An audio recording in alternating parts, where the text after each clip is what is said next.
Please be sure to subscribe to the channel to update the fastest and most accurate news. Hello everyone, welcome back to my Royal Life News channel. The story for today is when Meghan Markle, former Suits star, blogger and one-time designer of a mid-priced clothing range for a mid-range department store, married Prince Henry Charles Albert David. She made history. Not just because she was the first woman of color to marry into the royal family or that she was the oldest Windsor bride, but for one glorious Dynam-approved reason: she was the first self-made millionaire to have made the unthinkable leap from Civvy Street to HRH Dom. Unlike Sophie Rhys-Jones, Camilla Parker Bowles and Kate Middleton, the three Windsor brides who preceded her up the aisle, Meghan was a woman who had carved out a successful career and had the bank account to boot when she got a title and alone a tiara. Her decision to join the palace ranks was a 21st-century, feminist reimagining of the Cinderella story. Now, everyone clutched their copy of the female eunuch briefly in pride. Done. Good, because here is where this supposed fairy tale takes a dramatic turn for the worse. Because the question we are asking today is, has Meghan's US career totally flopped? On Monday, news broke that Pearl, the animated series the Duchess of Sussex had been working on for Netflix, as part of the $140 million deal she and Harry has with the streaming giant, has been axed. Now, sure, the streaming behemoth has canned a slew of series from big names in the last week, making the Duchess just another casualty of the company's stock price woes. And yes, the company's PR machine swung into action, saying that they still considered Archwell Productions a valued partner. But widen the lens, step back and a discernible and concerning pattern emerges: pretty much every one of Meghan's various professional endeavors since decamping from royaldom has been a bit of a failure. In June 2020, it was announced that Harry and Meghan had signed on to the Harry Walker Agency for speaking engagements. Neither has undertaken any sort of headline conference event or corporate gabfest. In September of the same year, the Sussex announced their megawatt deal with Netflix, reported to be worth around $140 million. In the 21 months since then, they have only announced two shows, her animated one and a documentary about his sporting championship for wounded military service personnel called The Heart of Invictus. Meghan's series has now obviously been given the chop. In December 2020, it was revealed that they had also signed on with Spotify. We will get our first real taste of the Sussex podcasting prowess in the coming months with the debut of Meghan's ineptly named Archetypes series, the announcement of which was greeted with about as much enthusiasm as Prince Edward rolling up to give a pep talk at a young offenders institution. Then there was the benched Meghan's debut literary foray. A children's book. It was published in July last year and the same month landed on the New York Times bestsellers list for a scant 3 weeks. It basically made a brief blip on the publishing landscape before disappearing from view.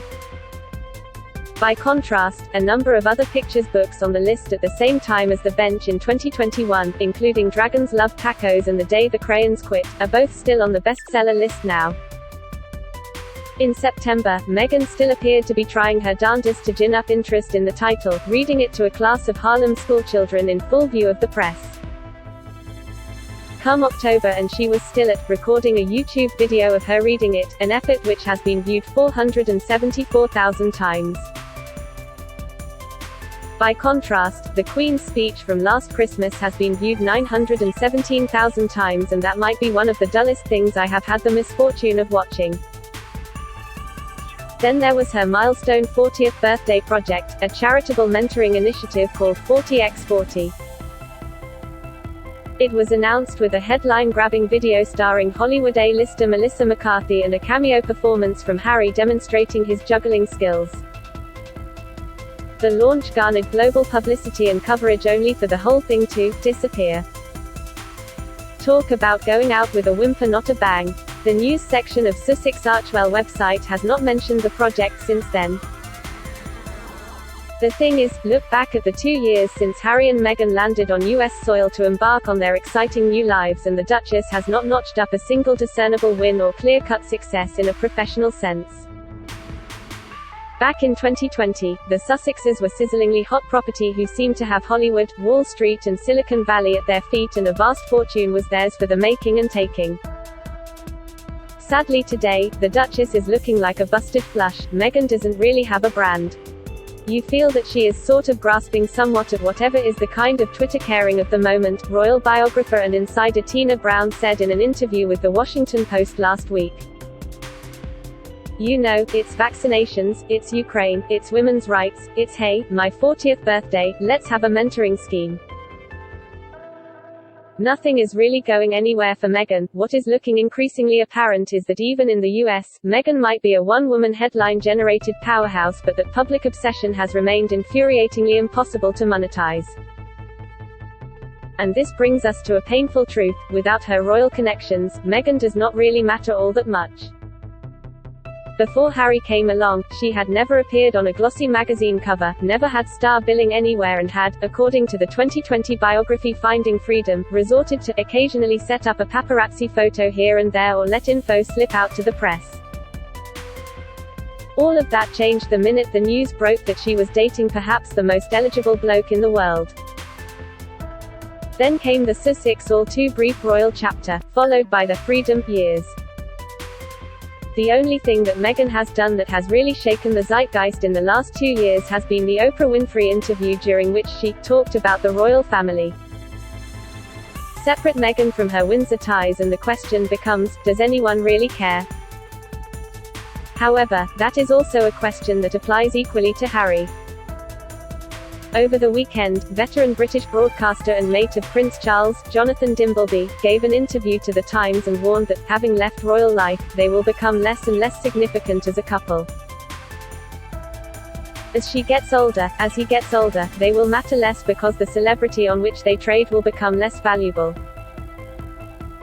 And therein lies the heart of the matter. What makes them so prized and marketable isn't their creativity or TV show ideas or charitable zeal or them as individuals, but who his family is.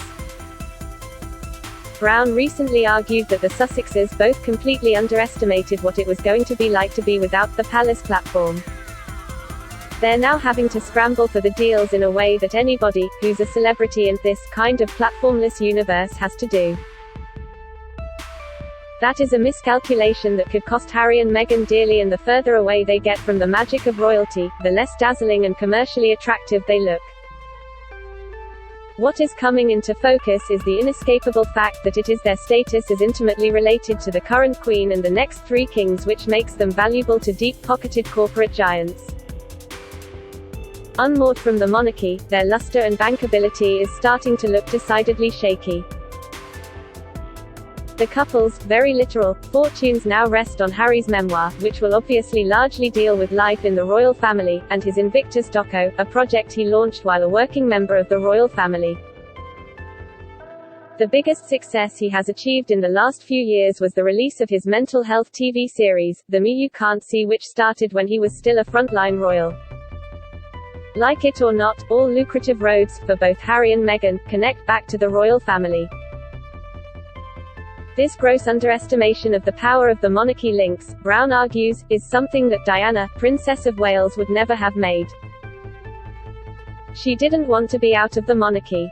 She saw that the royal imprimatur was always going to be the best, leverage, the best convening power to promote the causes that she cared about. I don't know that she would have ever really advocated going off to live in Montecito without any of the patronages and any of the platform, Brown said.